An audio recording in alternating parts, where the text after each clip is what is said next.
വണ്ടി ഇങ്ങനെ കൊണ്ടുവന്ന് കുറുകെ നിർത്തി. കുറുകെ ഇങ്ങനെ വണ്ടിയുടെ ഫ്രണ്ടിൽ ഇങ്ങനെ കുറുകെ ആയിട്ട് അങ്ങ് നിർത്തി. ഒരു കാറ്, 2 പയ്യന്മാർ ഇറങ്ങി വന്നിട്ട്, നിൻ്റെ അച്ഛൻ്റെ വകയുടെ റോഡ്, നീ ഇങ്ങനെ ഓടിക്കുക. ഞാൻ സാധാ ജനങ്ങളടുത്തായാലും ആരുടെത്തായാലും തെറ്റ് കണ്ടു കഴിഞ്ഞാൽ തെറ്റ് ഞാൻ പ്രതികരിക്കും മാഡം. ഞാൻ മേയറാണെന്ന് അറിയുന്നില്ല. MLA ചൂടായി. ഈ പയ്യന്മാരാണ് ആദ്യം ചൂടായതും എൻ്റെ അച്ഛനെയൊക്കെ വിളിച്ചത്. പിന്നീട് MLA പിന്നീട് അകത്ത് വന്ന് അച്ഛനെ പറഞ്ഞത് തന്തയ്ക്ക് വകയുള്ള പോലെയല്ല. വണ്ടി അവിടെ ആളെ ഇറക്കി, എല്ലാ ആളുകളെയും അവിടെ ഇറക്കി ബുദ്ധിമുട്ടിച്ച് വണ്ടി അവിടെ പിടിച്ചിട്ട് SI വന്ന് പിടിച്ചുകൊണ്ട് പോവുകയാണ്. എൻ്റെ ജോലിയുടെ കാര്യത്തിൽ തീരുമാനം ഉണ്ടാക്കി തരാമെന്ന് അത് മാഡം പറഞ്ഞിട്ടുണ്ടായിരുന്നു. എനിക്ക് പേടിയുണ്ട്, നല്ല രീതിയിൽ പേടിയുണ്ട്. എന്ന് വെച്ചാൽ നമ്മൾ സാധാ ജനങ്ങളല്ലേ, അവരെ പോലെ വലിയ പവറും മസിൽ പവറും മണി പവറും ഇല്ലാത്തതുകൊണ്ട്. ഇപ്പോൾ നമുക്കൊപ്പമുള്ളത് തമ്പാനൂർ ഡിപ്പോയിലെ ബസ് സ്റ്റാൻഡിലെ ഡ്രൈവറായിട്ടുള്ള യദുവാണ്. ഇദ്ദേഹത്തിനെതിരെയാണ് മേയർ ആര്യ രാജേന്ദ്രൻ്റെ പരാതിയിൽ കണ്ടോൺമെന്റ് പോലീസ് കേസെടുത്തിട്ടുള്ളത്. നമുക്ക് അദ്ദേഹത്തോട് തന്നെ ചോദിക്കാം എന്താണ് സംഭവിച്ചത്, ശരിക്കും എന്താണ് ഇന്നലെ രാത്രി സംഭവിച്ചത്? ഇന്നലെ രാത്രി സംഭവിച്ചത് എന്താണെന്ന് ചോദിച്ചു കഴിഞ്ഞാൽ എനിക്കും അറിയത്തില്ല. എന്താണ് സംഭവം എന്നുള്ളത് കറക്റ്റായിട്ട് അറിയത്തില്ല. ഞാൻ അതിന് മാത്രം ഒന്നും തെറ്റ് ചെയ്തിട്ടില്ല. ഞാൻ പട്ടത്തുനിന്ന് വണ്ടി എടുത്തപ്പോൾ തൊട്ട് ഈ കാറുണ്ട് കൂടെ, വലത് സൈഡിൽ കൂടെ ഇടത് സൈഡിൽ കൂടെ ഓവർടേക്ക് ചെയ്യാൻ നോക്കുന്നു. പിന്നെ ഞാൻ ഒതുക്കി കൊടുക്കുന്നു, വലത് സൈഡിൽ കയറി പോകുന്നു. പിന്നെ ഞാൻ ഫ്രണ്ടിൽ ഇത്തിരി സ്പീഡ് എടുത്ത് ബാക്കിലെത്തുമ്പോൾ, കാറിൻ്റെ ബാക്കിൽ എത്തുമ്പോൾ കുത്തിച്ചവിട്ടി ഞാൻ 2 പ്രാവശ്യം തട്ടാൻ വേണ്ടിയിട്ട് ഇങ്ങനെ പോയിട്ട് ഞാൻ ഇടത് സൈഡ് സ്പേസ് ഉള്ളതുകൊണ്ട് അങ്ങനെ കയറിപ്പോയി. PMG പ്ലാമോട് സിഗ്നൽ കഴിഞ്ഞ് 1 വേയിൽ ഇങ്ങനെ കയറിയുന്ന സമയത്ത് ഇടത് സൈഡിൽ കൂടെ കയറി വരുന്ന ഈ കാർ ലൈറ്റൊക്കെ ഇട്ട് കാണിച്ച് ഞാൻ സ്ഥലമില്ലാത്തതുകൊണ്ട് സൈഡ് കൊടുത്തില്ല. അടുത്ത PMG എത്തിയപ്പോൾ പിന്നെ ഈ കാർ ഓവർടേക്ക് ചെയ്ത് പോവുകയാണ് ചെയ്തത്.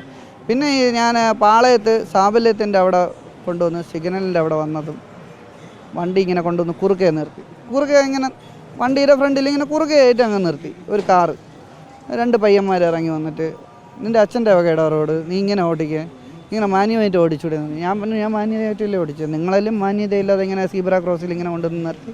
ഇത്രയും ജനങ്ങൾ വണ്ടിക്കകത്തിരിക്കുകയാണ്, അവർ കണ്ടുകൊണ്ടിരിക്കുകയാണ് നിങ്ങളുടെ ഈ വണ്ടി ഓട്ടിപ്പൊക്കെ. ഞാൻ എന്തായാലും മാന്യത അല്ലെങ്കിൽ ഈ ജനങ്ങൾ പറയട്ടെ എന്ന് പറഞ്ഞു.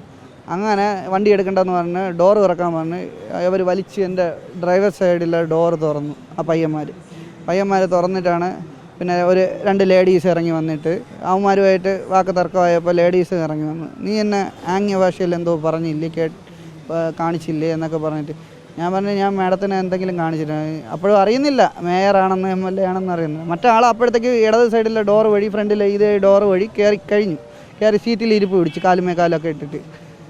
MLA ആണ് ആദ്യം ചൂടായത്. MLA ചൂടായി. ഈ പയ്യന്മാരാണ് ആദ്യം ചൂടായതും എൻ്റെ അച്ഛനെയൊക്കെ വിളിച്ചത്. പിന്നീട് MLA പിന്നീട് അകത്ത് വന്ന് അച്ഛനെ പറഞ്ഞത് തന്തയ്ക്ക് വകയുള്ള പോലെയല്ല. ഞാൻ പറഞ്ഞു ഞാൻ ആരാണെന്ന് അറിയാമോ, MLA പറയണം ഞാൻ ആരാണെന്ന് അറിയാമോ. ഞാൻ പറഞ്ഞു നിങ്ങൾ ആരായാലും എനിക്കെന്ത്, ഇങ്ങനെ കൈയെടുത്ത് ഇങ്ങനെ കാണിച്ചു, അല്ലാതെ വേറെ ആംഗ്യ ഭാഷയൊന്നും കാണിച്ചിരുന്നില്ല. ഒരു പറയുമെന്നൊക്കെ ചുമ്മാ ആംഗ്യ ഭാഷ കൈ കാണിച്ചെന്നാണ് പറയുന്നത്. ഞാൻ ഇത് പറയുന്നത് നിങ്ങൾ MLA അകത്ത് കയറി ഇരുന്നിട്ടാണ് ചോദിച്ചതുകൊണ്ട് ഞാൻ അങ്ങേരുടെ അടുത്ത് മാത്രമാണ് പറഞ്ഞത് നിങ്ങൾ ആരായാലും എന്തെന്ന് ചോദിച്ചു. അപ്പോൾ ഞാൻ MLA ആണ്. ഞാൻ പറഞ്ഞു MLA എനിക്കെന്ത് ചോദിച്ചു. ഞാൻ എൻ്റെ ഭാഗത്ത് തെറ്റില്ല, നിങ്ങളുടെ ഭാഗത്താണ് തെറ്റിയത്. നിങ്ങളുടെ വണ്ടിയുടെ വീഡിയോ എൻ്റെ കയ്യിലുണ്ട്, നീ വീഡിയോ എടുത്തോ, നിനക്ക് ചെയ്യാൻ പറ്റണം ചെയ്യ്, എനിക്ക് ചെയ്യാൻ പറ്റണം ഞാൻ ചെയ്ത് കാണിച്ചു തരാം, നിൻ്റെ ജോലിയുടെ കാര്യത്തിൽ തീരുമാനം ഉണ്ടാക്കി തരാമെന്ന് പറഞ്ഞിട്ടുണ്ട്. ഈ മേയർ എന്താ പറഞ്ഞത്? മേയർ പറഞ്ഞതെന്ന് വെച്ചാൽ നീ ഈ ഒരു സാധാ ജനമായിട്ടുള്ള ആൾക്കാരുടെ അടുത്ത്, അപ്പോൾ എൻ്റെ അടുത്ത് ഇങ്ങനെയാണെങ്കിൽ സാധാ ജനം. ഞാൻ പറഞ്ഞു ഞാൻ സാധാ ജനങ്ങളടുത്തായാലും ആരുടെത്തായാലും തെറ്റ് കണ്ടു കഴിഞ്ഞാൽ തെറ്റ് ഞാൻ പ്രതികരിക്കും മാഡം.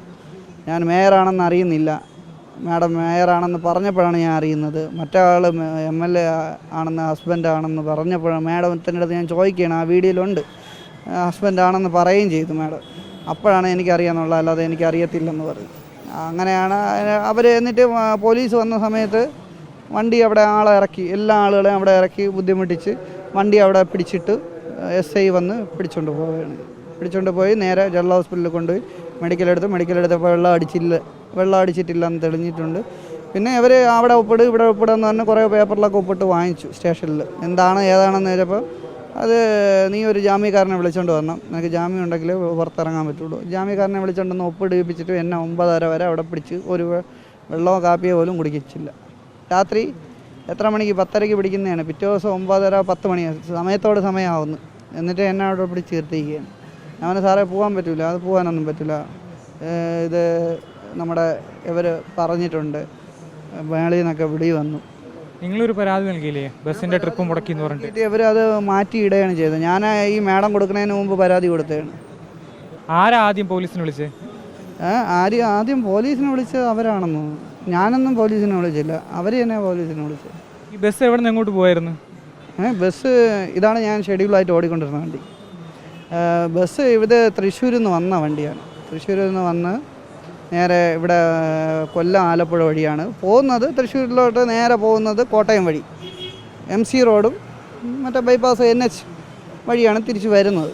ആ റോഡ് മൊത്തം റോഡ് പണിയാനും ബ്ലോക്ക് കാരണം ചവിട്ടി പിടിച്ച് ഇത്തിരി ശ്വാസം കിട്ടണം. ഈ കേശവാസരം കയറി ഇങ്ങ് വരുമ്പോഴാണ് ഇത്തിരി ശ്വാസം കിട്ടുന്നത്. നേരെ ഇങ്ങ് വരുന്ന വരക്കത്തിനാണ് ഇവരിങ്ങനെ ചവിട്ടി മനഃപൂർവ്വം ഇങ്ങനെ ചെയ്യും പോലെ എനിക്ക് ഫീലായി. എന്നാൽ നമ്മൾ വണ്ടി ഓടുന്നേണ്ട ഒരു വണ്ടി ഫ്രണ്ടിൽ പോണ വണ്ടി നമ്മളെ കളിപ്പിക്കണ കാണുമ്പോൾ നമുക്ക് അറിയാൻ പറ്റും. അപ്പോൾ മനഃപൂർവ്വം കളിപ്പിച്ചിട്ട് അവർ ഞാനാണ് തെറ്റ് ചെയ്തതെന്നുള്ള രീതിയിൽ പറയുകയും ഭയങ്കരമായിട്ട് ഷൗട്ട് ചെയ്യുകയും ഭയങ്കര ബഹളമായിരുന്നു. അവർ എന്നെ എന്തൊക്കെ വിളിച്ച് പറഞ്ഞു. അപ്പോഴത്തേക്ക് ഒന്ന് സംഭവം ക്ഷീണം കൊണ്ട് എനിക്ക് ഇരിക്കാൻ വയ്യ, എങ്ങനെയെങ്കിലും ഡിപ്പോയിൽ വണ്ടി എത്തിക്കുക എന്നുള്ളത്. അപ്പോഴാണ് പിന്നെ സ്റ്റേഷനിൽ SI വന്ന് വണ്ടി കയറാൻ പറഞ്ഞു. വണ്ടി നട്ട റോഡിൽ അവിടെ ഇട്ടു.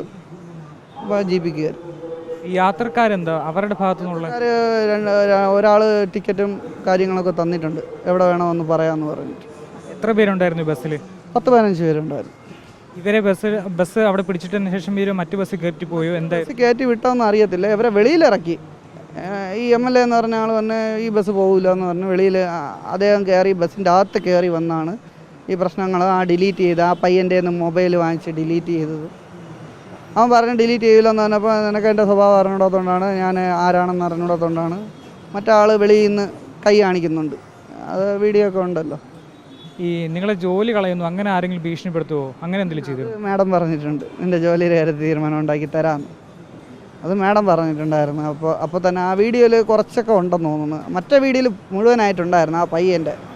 അതിലെല്ലാം ഇവർ എൻ്റെ ഷൗട്ട് ചെയ്യുന്നതും എൻ്റെ അടുത്ത് മോശമായിട്ട് പറയുന്നതും, അല്ലെങ്കിൽ അവരെ ഇപ്പോൾ പേഴ്സണലായിട്ടുള്ള കാര്യത്തിനും ഡ്യൂട്ടി ടൈമല്ല, ഞാൻ ഡ്യൂട്ടി ടൈമിലാണ്. ഡ്യൂട്ടി ഉദ്യോഗസ്ഥനാണ് ഞാനിപ്പോൾ, താൽക്കാലിക ഉദ്യോഗസ്ഥനായാലും ഇപ്പോൾ സർക്കാരിൻ്റെ ഒരു ഉദ്യോഗസ്ഥനാണ്. അപ്പോൾ അവരെൻ്റെ അടുത്താണ് മോശമായിട്ട് പെരുമാറിയത്. അതിൻ്റെ എതിരെയാണ് ഞാൻ കേസ് കൊടുത്തേക്കുന്നത്. എൻ്റെ അടുത്ത് അപമര്യാദയായി പെരുമാറിയെന്നും ആളുകളെ മുമ്പ് വെച്ച് വെള്ളം അടിച്ചെന്നുള്ള രീതിയിൽ പിടിച്ചുകൊണ്ട് പോകുമ്പോൾ ആളുകൾ എന്നെ എന്ത് കരുതും, എന്നെ കുറിച്ച് വെള്ളം അടിച്ച് വണ്ടി ഓടിച്ചെന്നുള്ള രീതിയിലാവൂല. അടിച്ചില്ലെങ്കിൽ പോലും ആളുകൾ കാണില്ല. മദ്യപിച്ച് വണ്ടി ഓടിച്ചെന്നുള്ള രീതിയിലും മോശമായിട്ട് സംസാരിച്ചെന്നുള്ള രീതിയിലല്ലേ. ഈ വീഡിയോക്കിടയ്ക്ക് ശമ്പളം തരണം എന്നൊക്കെ നിങ്ങൾ പറയുന്നുണ്ടായിരുന്നു. എൻ്റെ അടുത്ത് അത് ശമ്പളത്തിൻ്റെ എൻ്റെ അടുത്ത് പറയാം, നിങ്ങൾക്ക് അത്രയ്ക്ക് ഇങ്ങനെ ഉത്തരവാദിത്തത്തിൻ്റെ കാര്യമൊക്കെ പറഞ്ഞപ്പോൾ ഞാൻ പറഞ്ഞു, നിങ്ങൾക്ക് അങ്ങനെ ഉത്തരവാദിത്വം ഉണ്ടെങ്കിൽ നിങ്ങളുടെ പാർട്ടിയല്ലേ ഭരിക്കുന്നത്, ശമ്പളം കറക്റ്റായിട്ട് തരാൻ പറയാം. നമ്മൾ ഇത്രയും കിടന്ന് ലൈനിൽ കിടന്ന് നിങ്ങളെപ്പോലെയുള്ള ആൾക്കാർ ചീത്ത വിളിയാടി വഴക്കമൊക്കെ കേട്ട് ഓടണേ. അപ്പോഴാണ് അവർ കുറച്ചും കൂടെ ഷൗട്ട് ചെയ്യാൻ തുടങ്ങിയത്. അതവർക്ക് ഉള്ളിൻ്റെ ഉള്ളിൽ തട്ടി. അതാണ് കുഴപ്പം. ഈ പരാതിയിൽ കണ്ടോൺമെൻറ് പോലീസ് പറയുന്നത് എന്താണ്? യദുവിൻ്റെ പരാതി? എൻ്റെ പരാതി ഒന്നും പറയുന്നില്ല, അവർ ഒന്നും പറയുന്നില്ല. അതിനെക്കുറിച്ചൊന്നും ഒരു ഇതും എടുത്തില്ല. പിന്നീട് പോലീസ് വിളിക്കുമോ? അവിടെ പോയാൽ എന്താണ് അവസ്ഥയെന്ന് പോലും അറിഞ്ഞൂടാ. എന്നെ പിടിച്ച് അകത്താക്കുമോ, ഇനി മറ്റേ റെസിപ്റ്റ് തരുമോ ഇല്ലയെന്നുള്ളത് അറിഞ്ഞൂടാ. പിന്നീടൊന്നും പറഞ്ഞില്ല, എന്നെ വിളിച്ചോ പോലുമില്ല. അവർ വിളിച്ചിട്ട് പോലുമില്ല. നമ്പറൊക്കെ കൊടുത്തിട്ടുണ്ട്, എന്തെങ്കിലും ആവശ്യമുണ്ടെങ്കിൽ വിളിക്കാൻ. ഇത് ജാമ്യത്തിലെടുത്തുകൊണ്ട് എപ്പോൾ വിളിപ്പിച്ചാലും വരാമെന്ന് പറഞ്ഞാണ് ഞാൻ പറഞ്ഞിട്ട് വന്നത്. എൻ്റെ ഭാഗത്ത് തെറ്റില്ല സാറേ, എപ്പോൾ വേണം വിളിച്ച് കഴിഞ്ഞാൽ ഞാൻ വരാമെന്ന് പറഞ്ഞിട്ട്. എനിക്ക് പേടിയുണ്ട്, നല്ല രീതിയിൽ പേടിയുണ്ട്. എന്ന് വെച്ചാൽ നമ്മൾ സാധാ ജനങ്ങളല്ലേ, അവരെ പോലെ വലിയ പവറും മസിൽ പവറും മണി പവറും ഇല്ലാത്തതുകൊണ്ടല്ലേ ഈ KSRTC എംപാനൽ 715 രൂപയാണ് ഒരു ഡ്യൂട്ടിക്ക്. 715 ആകുമ്പോഴത്തേക്ക് ഒരു കൂലിപ്പണിക്ക് പോയാലും 1000 രൂപ ശമ്പളം കിട്ടും. ഇത് 715 രൂപയ്ക്ക് ഇത്രയും വലിയ വണ്ടി ഇത്രയും ലോങ് ഓടിക്കൊണ്ട് നിലമ്പൂർ മിന്നൽ കോഴിക്കോട്, ഈ മിന്നൽ കോഴിക്കോട് ഓടിയിട്ട് പോലും ഇങ്ങനെ പരാതി കേട്ടിട്ടില്ല. അതാണെങ്കിൽ അപ്പോൾ അത് സ്പീഡിൽ പോകണമെന്ന് ഇവർ പരാതി പറയുമല്ലോ. 7 ജില്ലയിൽ 7 സ്റ്റോപ്പുണ്ട്. മിന്നൽ ഓടിയിട്ട് പോലും എൻ്റെ അടുത്ത് ഇവിടെ സാറിൻ്റെ മാരുടെ അടുത്ത് തിരക്കിയാൽ മതി. മിന്നൽ ഞാൻ ഓടിയിട്ടുണ്ട്. എത്ര നാളായി ഇവിടെ? ഞാൻ 2 വർഷമായി. 2 വർഷം മുന്നേ ഇങ്ങനെ പരാതി? അതിന് മുമ്പ് ഒരു പരാതിയില്ല. വേണമെങ്കിൽ തിരക്കി നോക്കാം, നിങ്ങൾക്ക് ഇവിടെ തിരക്കി നോക്കാം എന്നെക്കുറിച്ച് എന്തെങ്കിലും പരാതിയുണ്ടോ, ഞാൻ അങ്ങനത്തെ മോശം ഇമേജുള്ള ആളാണോ. ഡ്രൈവിങ്ങിൽ എന്തായാലും അങ്ങനത്തെ ഒരു മോശമായിട്ടുള്ള ഒന്നും വരുന്നില്ല.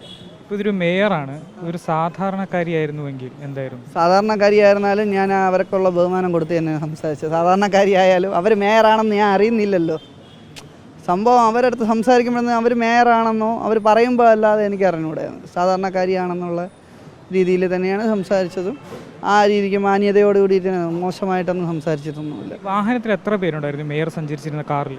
ഏത് ബസ്സിൻ്റെ അകത്തോ? അല്ല, കാറിൽ 5 പേരുണ്ടായിരുന്നു. 5 പേര്, 3 പുരുഷന്മാരും 2 സ്ത്രീകളും. 2 സ്ത്രീകളിൽ ഒന്ന് മേയറാണെന്ന് അവർ പറഞ്ഞപ്പോൾ അറിയാം, അല്ലാതെ വേറെ